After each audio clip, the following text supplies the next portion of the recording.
찬양하며 영광 올려드립니다. 아멘.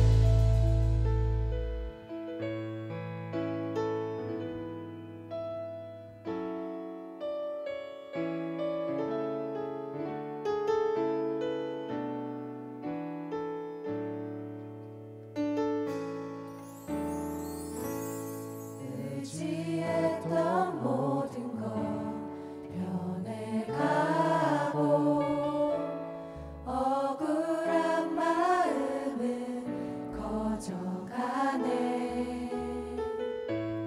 부끄럼 없이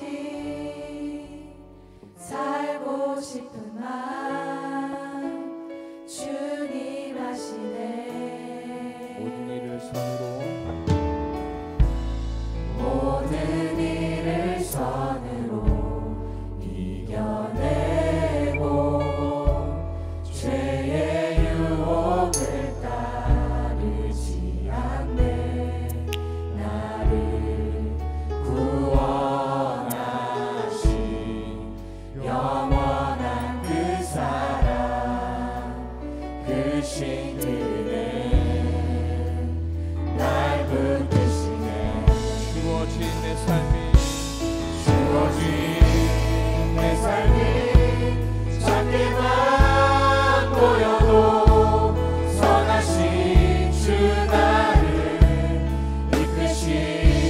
이끄시고내 중심을 보시는 주님만 다르네. 날 택하신 주만 의지해. 보이는 상황에 무너질지라도 예수는 여기 나를 붙드네. 보이지 않아도 주님만 다르네. 내 평생 주님을 노래하리라.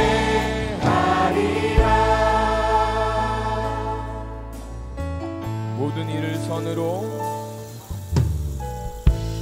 모든 일을 선으로 이겨내고 죄의 유혹을 따르지 않네. 나를 구원하신 영원한 그 사랑 그 신들은 날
함께 하시고 나와 함께 하시고 나를 가르치시며 나의 상한 심령을 고쳐주시네. 나의 필요를 잘 아셔서 공급해 주시네. 나를 바른 길로 인도하시네. 다시 한번 나와 함께 하시고 나와 함께 하시고 나를 가르치시며 나의 상한 심령을 고쳐주시네. 나의 필요를 잘 아셔서 나의 필요를 잘 아셔서 공급해 주시네. 나를 바른 길로 인도하시네. 하나님은 문제보다 크시며 하나님은 대적보다 크시네.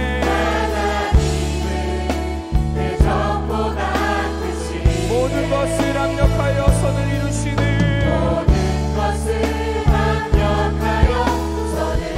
하나님은 하실 수가 있네.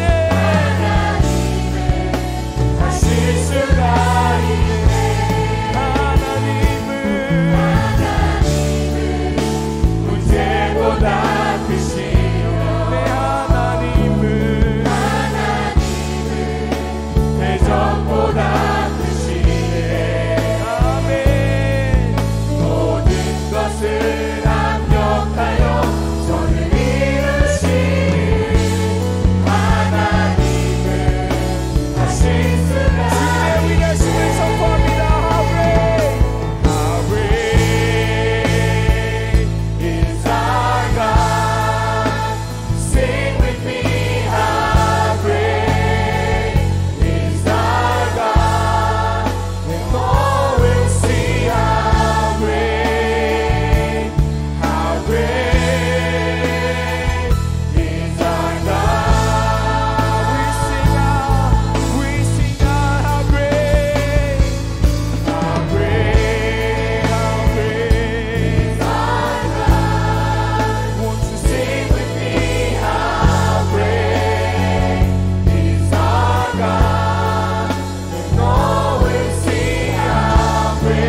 is our God, and all will see how great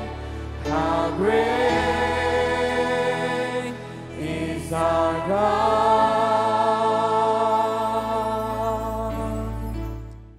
오늘 우리에게 주시는 하나님의 귀한 말씀은 사도행전 16장 1절부터 10절까지의 말씀입니다. 바울이 더베와 루스드라에도 이름에 거기 디모데라 하는 제자가 있으니 그 어머니는 믿는 유대 여자요 아버지는 헬라인이라. 디모데는 루스드라와 이고니온에 있는 형제들에게 칭찬받는 자니 바울이 그를 데리고 떠나고자 할새 그 지역에 있는 유대인으로 말미암아 그를 데려다가 할례를 행하니 이는 그 사람들이 그의 아버지는 헬라인인 줄 다 알미러라. 여러 성으로 다녀갈 때에 예루살렘에 있는 사도와 장로들이 작정한 규례를 그들에게 주어 지키게 하니 이에 여러 교회가 믿음이 더 굳건해지고 수가 날마다 늘어가니라. 성령이 아시아에서 말씀을 전하지 못하게 하시거늘 그들이 부르기아와 갈라디아 땅으로 다녀가 무시아 앞에 이르러 비두니아로 가고자 애쓰되 예수의 영이 허락하지 아니하시는지라.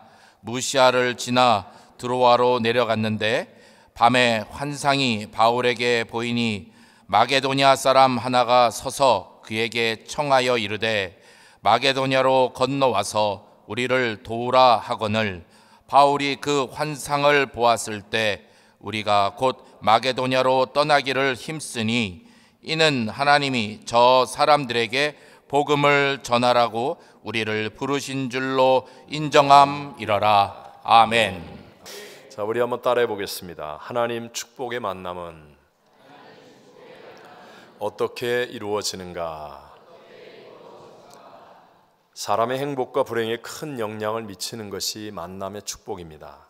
제가 극단적인 예를 들어보자면 고급 레스토랑에서 아주 맛있는 식사를 하고 멋진 옷과 비싼 명품들로 치장한 채 최고급 차를 타고 있지만 근데 총을 든 강도를 만나서 함께 한다면 행복할 수 있겠습니까? 절대로 행복할 수 없겠지요.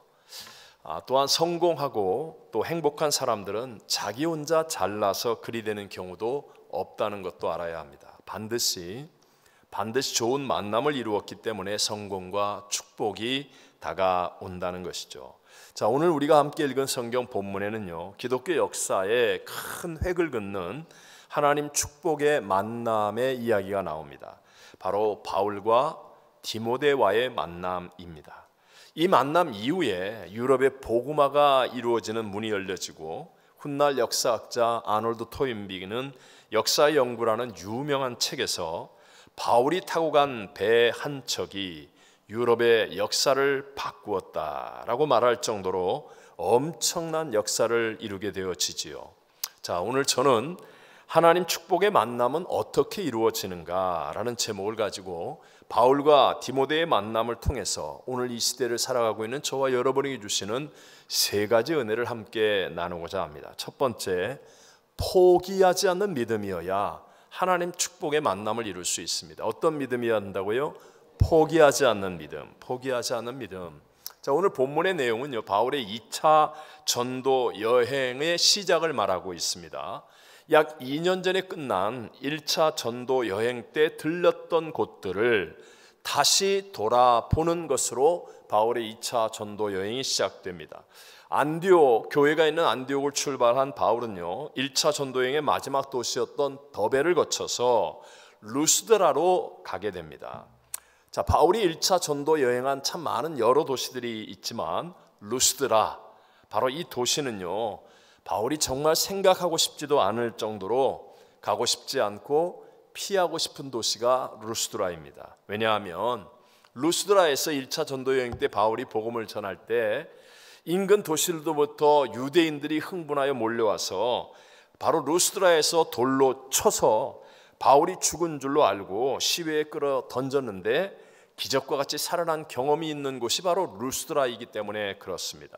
사도행전 14장 19절을 보면 유대인들이 안디옥과 이고니온에서 와서 무리를 충동하니 그들이 돌로 바울을 쳐서 죽은 줄로 알고 시외로 끌어내치니라. 바로 이 자리가 루스드라라는 곳이었습니다. 여러분, 큰 교통사고의 트라우마를 갖고 계신 분은 운전대를 잡기가 쉽지가 않습니다. 어떤 실패의 아픔으로 도전하기가 힘든 분도 있고요. 심지어는 교회에서의 상처로 봉사의 자리에 가기 힘든 분들도 있습니다. 그런데 지금 바울은요, 거의 죽을 뻔한 위기를 겪은 곳입니다. 정말 두 번 다시 생각하고 싶지도 않은 그런 자리인데도 불구하고 포기하지 않는 믿음으로 전진합니다. 오늘 본문 1절 제 시작을 보니까 바울이 더베와 루스드라 에도 이름에 그랬어요. 이 에도라는 조사가 아주 의미를 주는데요, 이 말은 안으로 깊숙이 들어간다라는 의미로 거기까지 갔다, 즉 루스드라까지 갔다. 왜요? 가고 싶지 않은데, 피하고 싶은데, 그런데 바울은 루스드라까지 포기하지 않는 믿음으로 갔더니, 그랬더니 놀랍게도 하나님께서 예비하신 축복의 만남을 이루게 되고 역사를 바꾸는 아름다운 일들이 일어나게 되더라고 성경은 우리에게 말씀하고 있습니다. 우리 다들 들어서 아는 그런 얘기들 있잖아요.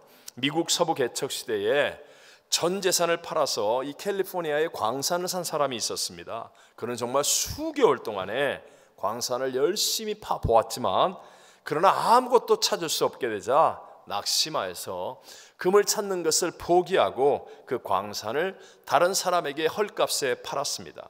이제 광산의 새 주인이 된 사람이 자기도 금을 채굴하기 위해서 이제 땅을 팔아 들어가는데, 이전에 굴을 파다가 버려두고 간 땅에 꽂혀 있는 녹슨 곡괭이가 박혀 있는 그 지점에서부터 땅을 다시 파기 시작한 거예요. 그런데 얼마 되지 않아 금맥을 발견합니다. 단지 6인치 15cm를 더 팠을 뿐이었습니다.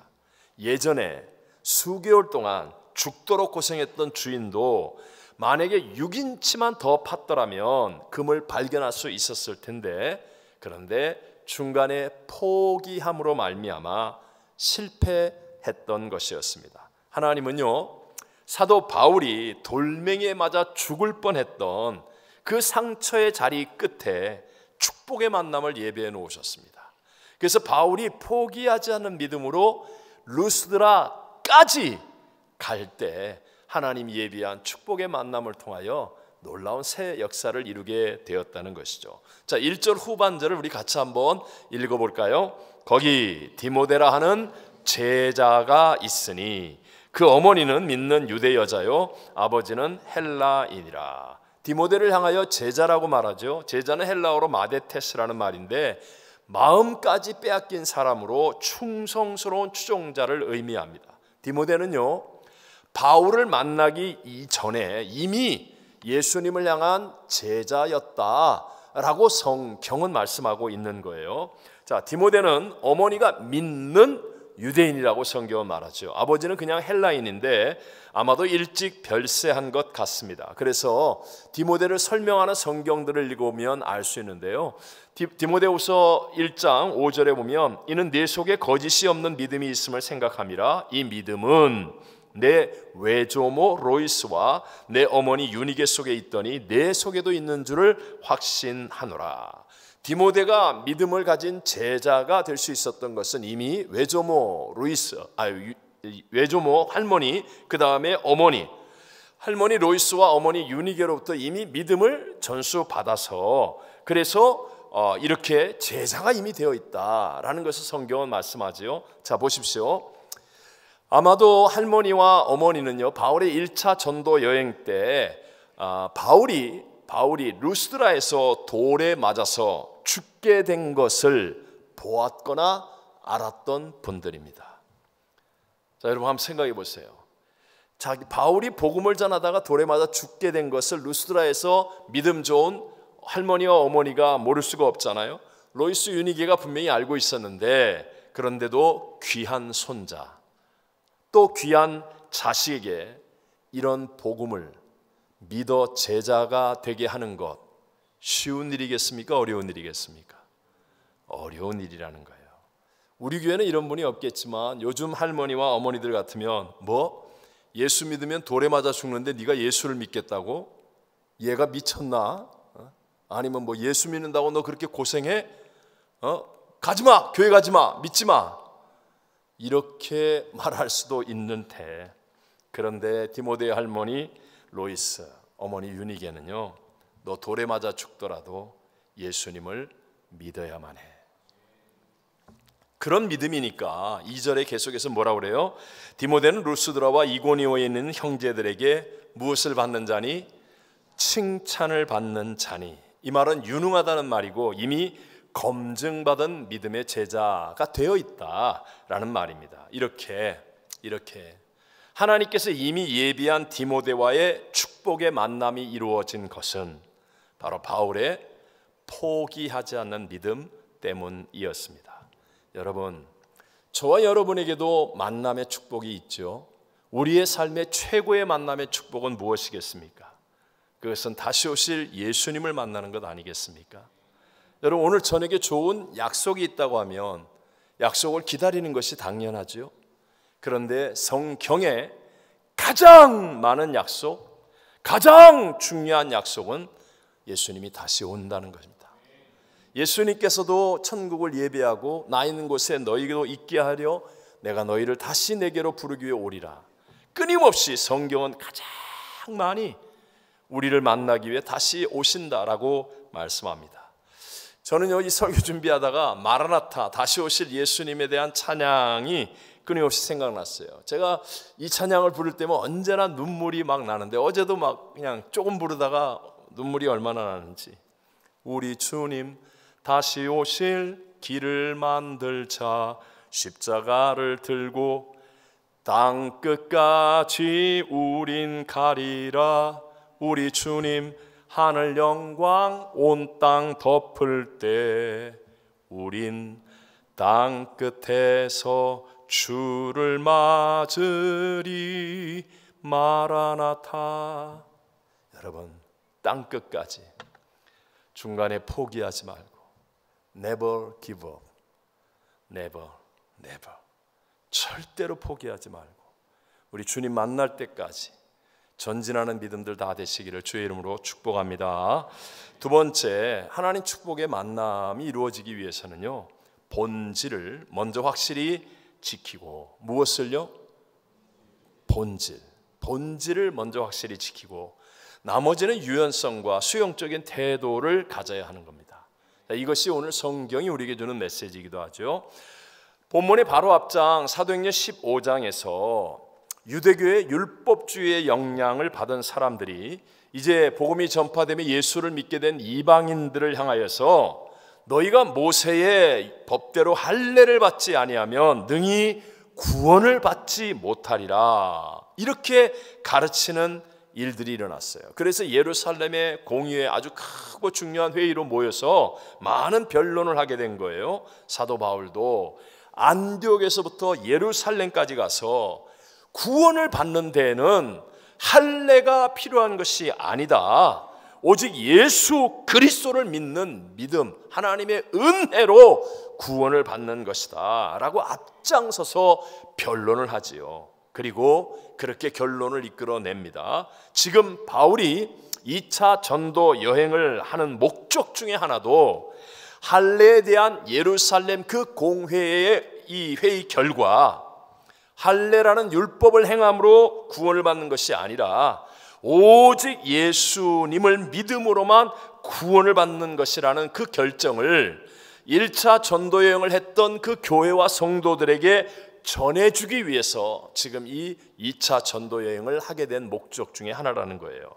자, 4절 말씀을 보면 여러 성으로 다녀갈 때에 예루살렘에 있는 사도와 장로들이 작정한 규례를, 바로 이 규례를 얘기합니다. 앞장에 나와 있는 그 회의로부터 결정된 규례를, 오직 믿음으로만 구원받는다, 할례나 율법으로 구원받는 게 아니다 라는 것을 그들에게 주어 지키게 하니, 이렇게 말하고 있어요. 그런데 놀랍게도 성경을 보니까 좀 헷갈리게 바울은요 디모데에게 할례를 행합니다. 자, 3절 말씀을 다 같이 읽어봅시다. 바울이 그를 데리고 떠나고자 할새 그 지역에 있는 유대인으로 말미암아 그를 데려다가 할례를 행하니 이는 그 사람들이 그의 아버지는 헬라인인 줄 다 알미러라. 여러분 얼핏 보면 아니 도대체 이게 뭐지? 아니 바로 앞장에서는 할례 그거 구원하고 상관없다고 그렇게 싸우다가 아니 그 다음 장에 와서 자기가 이 디모데에게 할례를 주는 이건 뭐야? 뭔가 황당한 느낌마저 듭니다. 하지만 여러분 똑바로 잘 보셔야 돼요. 지금 바울이 디모데에게 할례를 주고 있는 것은 구원이라고 하는 본질적인 믿음과 상관 있는 일이다 없는 일이다? 상관없는 일이에요. 디모데는 예수 그리스도를 믿음으로 구원받은 하나님의 자녀예요. 지금 그것 때문에 율법을 지키거나 할례를 행하는 게 아니라는 겁니다. 그게 아니고 단지 디모데가 앞으로 유대인들에게도 복음을 전해야 되는데 아버지가 헬라인이니까 유대인들에게 가까이 갈 수 없는 문화적인 장벽이 있는 겁니다. 사역에 불편함이 있는 거예요. 그러니까 할례 그거 아무것도 아니야. 구원하고 상관없어. 받아도 되고 안 받아도 돼. 근데 네가 앞으로 사역하려면 차라리 받는 게 낫겠다. 넌 유대인이기도 하지만 아버지가 헬라인이니까 유대인들에게 복음을 전하는데 너 장애물이 돼. 그러니까 받아. 무슨 말씀인지 이해하십니까? 본질의 문제가 아닌 일에는 유연성이 있어요. 그리고 수용적인 태도로 아무 상관없이 된다는 거예요. 자, 이런 것들이 사도 바울의 메시지 중에 많이 나오죠.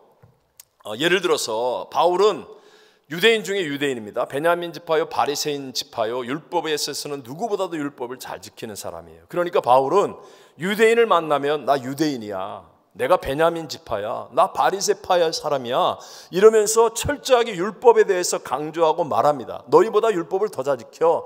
율법 있는 자처럼 얘기하는 거예요. 근데 이방인을 만나거나 율법이 없는 사람 만나면 상관없어. 난 율법 안 지켜도 돼. 상관없어. 그런 것으로 구원받는 거 아니야. 오직 하나님의 아들 예수 그리스도를 믿음으로 구원받는 거야. 여러분 본질을 먼저 확실하게 붙잡고 지키고 나머지는 상관없다는 거예요. 그게 본질과 상관없는데 그래 너는 그게 편하니? 그래 내가 그렇게 해줄게. 너는 그쪽이 편해? 그런 거 상관없어. 내가 너한테 맞춰줄게. 그러나 이 본질만은 절대로 건드리면 안 돼. 이게 신앙의 올바른 태도.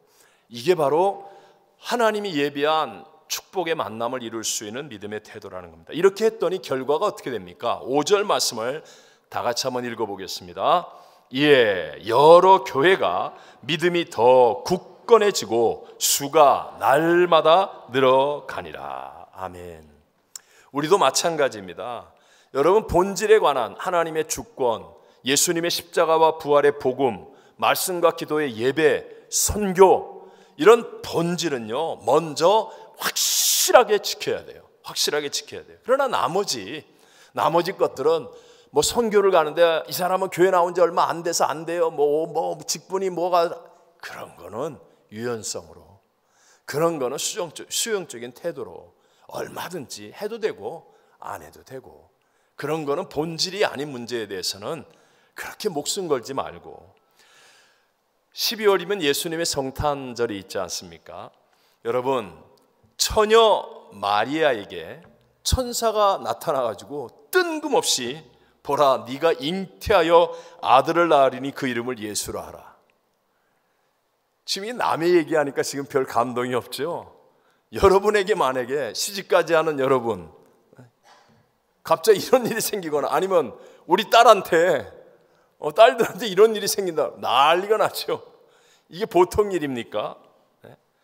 그러니까 마리아가 2000년 전에 율법의 나라 유대 땅에서 갑자기 천사가 이런 뜬금없는 말을 하니까 아니 내가 남자를 아직도 알지 못하는데 내가 어떻게 잉태하고 아들을 낳습니까?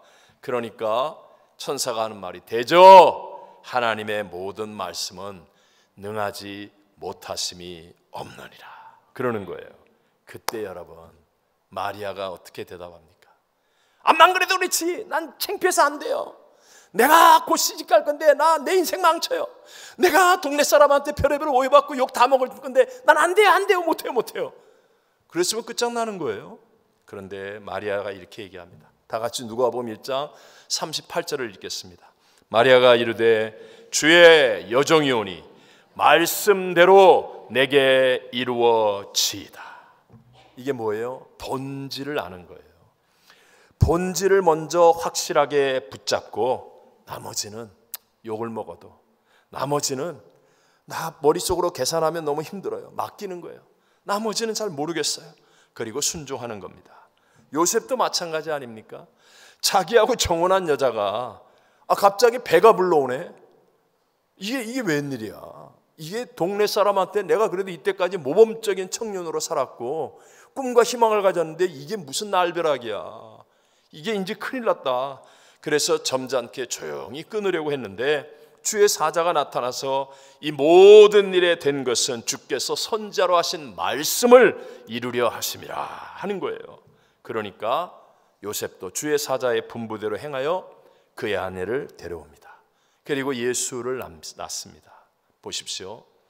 말씀이라고 하는 이 본질을 먼저 확실하게 붙잡고 그 땅의 전통, 규례, 자기 체면, 자존심, 손해보는 것, 이런 것들에게 휘둘림 당하지 않은 유연성, 수용하는 태도를 가지니까 메시아 예수 그리스도가 탄생하는 계보가 되지 않습니까? 그리고 저와 여러분을 포함한 모든 인류에게 구원의 길이 열려지는 어마어마한 역사를 이루게 된 줄로 믿습니다. 초대 교회 성도들도요, 예수님 말씀을 붙들고 기도하는 본질을 먼저 확실히 했습니다. 승천하시는 예수님이 너희는 예루살렘 떠나지 말고 내게 들은 바 아버지 약속하신 것을 기다려라. 요한은 물로 세례를 베풀었지만 너희는 몇 날이 못 되어 성령으로 세례받을 거야. 이 본질을 붙잡고 예루살렘은 두렵습니다. 우리 죽을지도 몰라요. 우리 큰일 날지도 몰라요. 별의별 이야기가 다 있지만 그러나 본질을 확실하게 딱 붙잡으니까 그 다음에 성령이 그들에게 임하고 놀라운 하나님의 새 역사들이 일어나서 수백 년 전통 규례의 벽들까지도 허물어버리는 어마어마한 일들이 일어나는 거 아닙니까? 당시에 유대인과 이방인은 함께 할 수가 없는데 이런 벽들이 허물어지고 남자와 여자가, 주인과 종이, 어린이와 나이 든 사람이, 있는 자와 없는 자가 그냥 벽이 다 허물어지는 유연성, 수용적인 태도에 부흥의 역사가 일어나고 하나님 축복의 만남들이 만들어지는 일들이 일어나게 되더라는 거예요. 반대로 하나님이 예비한 그 만남의 축복을 이루지 못하는 사람들 보면 늘 갈등하고 분쟁하면서 사단의 종로로 타는 교회나 성도들을 보면 본질인 예배나 기도는 안 붙잡고 이걸 확실히 먼저 하지 않고 그 다음에 자기 자존심, 자기 고집, 자기 주장 이런 것들에게 붙잡혀 있다는 사실들을 깨닫게 되는 거예요. 여러분, 마지막 시대는 정말 지난 한 주간에 우리가 겪었던 것처럼 상상하지 못하는 난리와 난리의 일들이 일어납니다. 그럴 때 언제나 진리의 말씀, 예배와 기도, 선교와 같은 본질을 먼저 확실히 붙잡고 나머지에 대해서는요, 유연성과 수용적인 태도를 가짐으로 하나님이 주시는 만남의 축복으로 성공과 행복을 누리는 사람들 되시기를 주의 이름으로 축복합니다. 자, 마지막 세 번째예요. 세 번째는요, 어떻게 하면 하나님 만남의 축복을 누릴 수 있는가? 영적인 일을 하는 공동체를 이루어야 하는 겁니다. 자, 어떤 일을 하는? 영적인 일을 하는 공동체를 이루는 거예요. 자, 오늘 본문 6절과 7절을 같이 한번 읽어보겠습니다. 성령이 아시아에서 말씀을 전하지 못하게 하시거늘 그들이 부르기아와 갈라디아 땅으로 다녀가 무시아 앞에 이르러 비두니아로 가고자 애쓰되 예수의 영이 허락하지 아니하시는지라. 지금 사도 바울의 모습을 보면 뭔가 전진해야 되는데 일이 잘 안 풀리고 막히는 것을 우리가 느낍니다. 오늘날의 튀르키예 갈라디아 지방 북쪽의 흑해 연안에 있는 아시아 쪽으로 가려고 하는데 성령 예수의 영이 가로막는다. 자, 1차 전도 여행 때는 계획한 대로 다 됐습니다. 근데 2차 전도 여행은 이제 새로운 지역으로 가려고 시작하는 판인데 그런데 일일이 다 막히는 것 같아요. 이렇게 되면 어떻게 되죠? 뭔가 헷갈리죠. 이게 성령이 막는 건지 사단이 막는 건지 어떻게 압니까? 낙심하고 또 포기하고 싶은 생각도 들겠죠. 그러나 결론적으로 말하자면 사도 바울은 이 일을 통하여 유럽으로 방향을 틀게 되어서 유럽 복음화의 문을 열게 되고 기독교 역사의 판도를 바꾸는 어마어마하고 위대한 사역의 이 쓰임이 되어지는 거예요. 근데 그 이유를 알아야 될 거 아닙니까? 그 이유. 우리들도 사실 이게 어떻게 하는 게 맞지? 헷갈릴 때가 많거든요. 그 이유를 바르게 알면 우리가 올바르게 갈 수 있다는 거죠. 우리 함께 9절과 10절 말씀을 읽어보겠습니다. 밤에 환상이 바울에게 보이니 마게도냐 사람 하나가 서서 그에게 청하여 이르되 마게도냐로 건너와서 우리를 도우라 하거늘 바울이 그 환상을 보았을 때 우리가 곧 마게도냐로 떠나기를 힘쓰니 이는 하나님이 저 사람들에게 복음을 전하라고 우리를 부르신 줄로 인정함이러라. 아멘. 지금 막 길이 막히고 또 엉뚱한 환상을 보고 그럴 때 이게 도대체 어느 게 맞는 거지 막 이러고 있는 상황 속에서 그들은 결정을 내립니다. 결정을 낼 때 마지막 단어가 우리를 부르신 줄로 인정함이러라 이렇게 얘기해요. 여기서 인정했다는 헬라어가 숨비바조라고 얘기해요. 숨비바조. 숨이라는 합하다라는 단어와 비바조, 힘을 가하고 묶고 결박한다라는 말이 합친 단어인데 영어로 얘기하면 join together라고 말할 수 있습니다. 자, 여러분 보세요. 환상을 본 건 누구예요? 환상을 본 건 누구예요? 네? 환상을 본 건 아브라함이 봤나? 바울이 봤잖아요. 환상을 본 건 바울인데 놀랍게도 해석은 모두가 마음을 합하여 우리를 부르신 줄로 join together, 모두가 한 마음이 되어서 결정하게 되더라. 그러니까 이 결정이 올바른 결정이 되어지고 위대한 새 역사를 만드는 결정이 된다. 우리가 누굽니까? 바울과 실라죠. 또 디모데가 합세했죠. 사도행전을 쓴 누가를 포함하고 있습니다. 즉 우리라고 하는 공동체 속에서 하나님의 뜻인지 아닌지를 분별하고 이루어가게 하시는 것이 성경의 메시지라는 겁니다. 이것이 올바르고 복된 신앙의 모습이고 여러분 이와 같은 영적인 일, 즉 헷갈리는 일이 있고 어려운 일이 있을 때 극복하고 바른 길을 갈 수 있는 길이 뭐냐? 믿음의 공동체예요. 믿음의 공동체가 중요하다라는 사실을 깨달아야 합니다. 자, 모든 인간은 다 불완전한 존재입니다. 맞죠, 여러분? 기분 나빠요? 우리 모두가 다 불완전한 존재입니다. 의인은 없나니 하나도 없다 그랬습니다.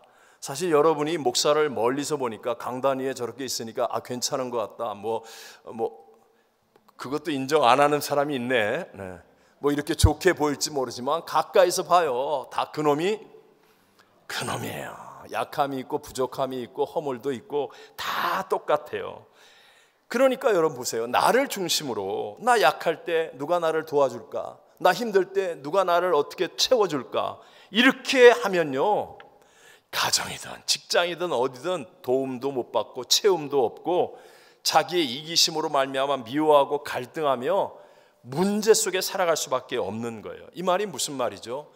다 연약하고 약한데 내가 사람에게 도와달라 채워달라 하는 게 한계가 있단 말이에요. 이렇게 해서는 안 된다는 거예요. 도울림이 없는 인생과 방백을 의지하지 말고 우리를 끝까지 함께하며 도와줄 수 있고 우리의 어떤 것도 채워줄 수 있고 해결할 수 있는 하나님과 연결되어 하나님과 함께하는 것이 승리의 길인 줄로 믿습니다. 그래서 여러분 우리가 이렇게 교회로 모여서 아무리 재미있고 신나는 일을 한다 할지라도 하나님이 없는 일은요, 시간이 지나면 허무해집니다. 허무해져요. 개인적인 이기심이 알게 모르게 표현이야 조금씩 다르지만 드러나기 시작하면서 서로 갈등하고 미워하고 오히려 더 어려워집니다. 그러나 하나님이 함께하는 영적인 일을 하게 되면, 예를 들어서 함께 기도한다든가 함께 찬양을 한다든가 함께 선교를 갔다 온다든가 그러면요 놀랍습니다. 가족보다도 가까운 이웃이 더 나은 것처럼 정말 한마음이 되어지고 보람과 기쁨이 남게 되고 감동과 은혜가 넘쳐 흐르는 채워짐과 역사하심을 우리가 누리는 사람이 될 줄로 믿습니다. 그러니까 교회는 뭐냐? 교회는요, 편하냐 가깝냐, 쉬우냐, 이런 거 아니에요. 이런 걸 따지면 안 되고 영적인 일을 함께하는 공동체가 될 수 있느냐 없느냐, 이게 중요한 거예요. 물론 영적인 일이라는 게 처음에는요, 영적인 수준이 높고 클래스가 다른 하나님의 일이기 때문에 이해가 안 돼요. 때로는 납득이 안 되고 공감이 안 됩니다. 그러니까 불편하기도 하고 내가 손해보는 것 같은 느낌이 들기도 하고 또 힘이 들 때도 있는 것 같습니다. 그래서 우리가 이렇게 교회 생활을 해보면 종종 겉으로는 정말 매너도 있고 친절하고 겸손하고 참 좋아 보이는데, 근데 자기가 이해 납득 공감이 안 되면 교회를 못하는 사람들이 종종 있어요. 그럼 왜냐? 영적이지 않아서 그래요. 영적이지 않아서, 아직 깨어지지 않아서 그런 거예요. 그러나 여러분, 교회가 뭐 하느냐? 그거 훈련하는 거거든요. 신앙생활을 통해서 우리가 정말 내 수준이 아닌, 내 안에 있는 조금 더 나은 것을 개발하는 그런 차원이 아닌, 나와 완전히 클래스가 다르고 차원이 다른 하나님의 것들을 누릴 수 있는 사람이 되기를 원한다면, 하나님이 예비한 축복의 만남을 통하여 내 인생이 뻥 뚫려지고 새 차원의 길을 만들어가고 나의 삶의 아름다운 풍성한 열매들이 맺기를 원한다면, 그렇다면 여러분, 내 생각이 아닌 하나님의 영적인 일들을 순종하는 훈련을 하게 되시기를 바랍니다.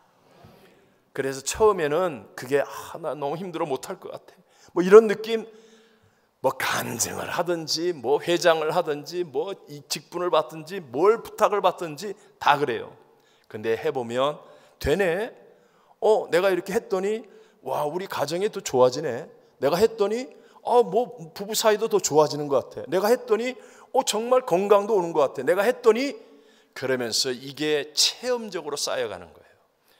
한 번 순종은 방향을 전환시키고, 두 번 순종은 인생의 도약을 체험하게 만들고, 세 번 순종은 하나님의 기적을 만들어내게 돼 있어요. 여러분이 그런 사람들이 되시기를 바랍니다. 그런데 이 순종, 영적인 일의 순종은 바울과 같이 공동체 속에서 이루어지는 일임을 절대로 잊어서는 안 됩니다. 나 혼자 영적으로 나 하나님 음성 들었어, 제일 위험한 거예요. 그럼 거의 산신령으로 갑니다. 그러면 안 돼요. 영적인 이 일은 공동체예요. 항상 바울과 같이 탁월한 사람도, 바울과 실라, 디모데, 누가 이게 한 마음이 되어 인정함이라, 이렇게 해서 하는 거예요. 여러분, 인생의 목적은 행복이 먼저가 되면 안 됩니다. 모든 사람은 단 한 사람도 예외도 없이, 자, 죽지 않을 사람 있습니까? 없습니까? 없습니다. 그런 것처럼 시간이 지날수록 행복해질 수 없는 존재가 인생입니다. 새 옷도 처음 입을 때 행복하죠. 근데 여러분, 몇 번 입고 나면 뭐 어디다 보관할까, 뭐 보관이 잘못되었다, 짜증나고 불편해져요. 새 차, 새 집 정말 노력해서 기대하고 막 이렇게 준비했는데, 시간이 지날수록 고쳐야 되고 수리해야 되고 뭐 돈 많이 내야 되고 막 문제들이 막 생기는 거예요. 무엇보다도 우리 각자의 육체를 보십시오. 우리 육체는요, 여기 젊은 사람들은 나는 평생 그럴 것 같다 그러죠? 까불지 마세요. 기억하시라고. 아니에요. 다 약해지고 다 병들고 다 쇠퇴해요. 그런데 여러분, 어떻게 내가 계속 행복할 수가 있단 말이에요? 행복할 수 없는데 행복을 목적으로 삼고 행복하려고 몸부림치니까 결국 솔로몬처럼 인생은 헛되고 헛되며 헛되고 헛되다, 이렇게 되어지고 낙심하고 절망할 수밖에 없는 사람이 되는 겁니다. 인생의 목적은 행복이 먼저가 아니라 하나님과 함께하는 거룩, 구별됨이 목적이 되어야 합니다. 여러분, 왜 우리가 이렇게 주일날 예배드립니까? 이게 사실은 인생의 목적이에요. 나는 하나님과 함께하는 구별된 사람이야. 왜 우리가 주의 나라를 위해 봉사합니까? 나는 하나님과 함께하는 세상과 다른 구별된 사람이야. 나는 거룩이 내 인생의 목적이야. 그러면요, 놀랍게도요, 나를 도우시고 채우실 수 있는 하나님의 역사가 내게 일어납니다. 그래서 놀랍게 행복이 따라옵니다. 내가 자식 문제를 해결하려고 발버둥을 치는데 한계가 있어 안 되니까 짜증나고 미워지고 인생이 헛되고, 그런데 먼저 하나님과 함께하는 구별됨, 거룩을 목적으로 삼고 하나님을 예배하고 하나님께 맡겨드리고 하나님과 함께하니까 되는 거예요. 내 힘으로 안 되던 것이 하나님이 도와주시고 하나님이 역사하시고 하나님의 채워주심 속에 되는 거예요. 그러니까 행복이 따라오게 되는 거예요. 내가 먼저 행복을 찾겠다고 여러분 행복을 위해서 교회 안 나오고 운동 가고 여행 가고 맛집 찾아가고 행복해질까요? 한두 번은 행복한 줄 알아요. 맛집도 계속 가보세요. 나도 어느 집 맛있다고 그랬더니 계속 거기만 가. 정말 난 너무 힘들어요. 정말 그 집 얘기는 안 해. 너무 힘들어. 행복을 쫓아가면 인생은 행복해지지 않습니다. 제가 그냥 짧게 설명하기 위해, 제가 최근에 이제 유명한 관광지가 뭐 많은 나라 뉴질랜드를 갔다 오지 않았습니까? 근데 제가 세미나 집회하느라고 그냥 공항, 호텔, 교회 그거밖에는 가보지를 못했어요. 그런데 제가 정직하게 고백하는 거예요. 오세아니아 총회 선교사님들을 돕고 영적인 일들을 하고 나니까 내가 관광지 하나도 못 가봤지만 내 안에 가치와 보람이 가득해요. 감사하다는 이야기, 또 변화됐다는 이야기, 은혜의 메시지를 함께 나누면서요, 그 안에 기쁨이 넘쳐나는 거예요. 행복할까요? 안 할까요? 행복합니다. 관광지 1000군데를 갔다 온 것보다 더 행복합니다. 제가 확실하게 말씀드립니다. 여러분, 하나님과 함께하는 거룩이 목적이 돼야 돼요. 먼저 구별된 삶, 영적인 일을 하는 사람이 되어지면, 그러면 여러분의 삶에 하나님의 도우심, 하나님의 채워주심, 우리의 수준과 차원을 뛰어넘는 수천 수억만 가지의 방법으로 역사하시는 하나님의 역사하심을 통하여 행복한 삶을 살아가는 사람이 될 줄로 믿습니다. 이번 주간에 믿음의 선포 마지막 훈련이 우리 박찬호 목사님이 길게 얘기했잖아요. 좀 길죠? 해본 사람은 알 텐데 어쨌든 영혼이 잘된 같이 범사에 잘되고 강건하게 되는 여러분, 그런 사람이 되셔야 합니다. 그러려면 나의 우선순위가 나의 행복이 되면 안 돼요. 하나님이 행복하지 말라고 얘기하는 거 아니에요. 근데 여러분, 내가 행복을 쫓아가면 행복이 안 되는 걸 어떻게 해? 그게 우선순위가 아니고 나의 우선순위는 거룩, 하나님과 함께하는 구별됨. 그러면 여러분의 삶 속에 도우심과 채워주심이 넘쳐 흘러서 행복 따라오는 승리자가 되어질 줄로 믿습니다.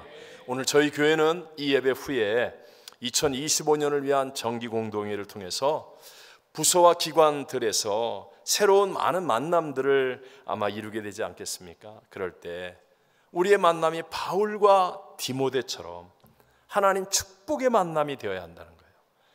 바울과 디모데의 만남이 아무것도 아닌 것 같지만 하나님 축복의 만남이 되니까 이 만남이 유럽을 바꾸고, 이 만남이 기독교를 바꾸고, 이 만남이 하나님의 역사를 바꾸는 거예요.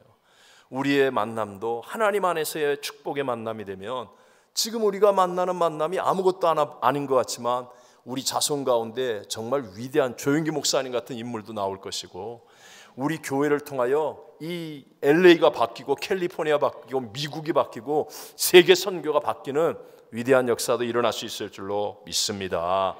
그러기 위해 여러분, 포기하지 않는 믿음을 배우셔야 합니다. 그리고 본질을 먼저 확실하게 붙잡고 지키는 거예요. 나머지는 유연성 있게 수용적인 태도를 가지고 사는 겁니다. 어떤 순간에도 영적인 일을 해야 됩니다. 하나님이 함께할 수 있는 거룩, 구별됨으로 영적인 일을 함께하는 공동체를 이루면 하나님이 예비하신 축복의 만남을 이루어 새 역사의 주인공들이 다 될 줄로 믿습니다.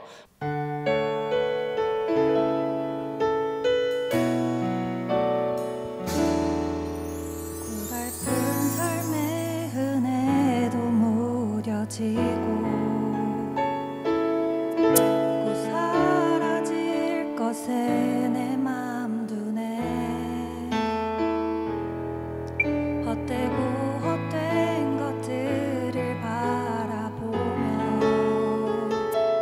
그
지금은 우리 구주 예수 그리스도의 무한하신 은혜와 하나님 아버지의 영원하신 사랑하심과 보혜사 성령 하나님 함께 하시며 충만케 하심이 오늘 예배하는 사랑하는 모든 성도들 위에와 우리 선교지와 선교사님 위에 영원토록 함께 계실지어다. 아멘.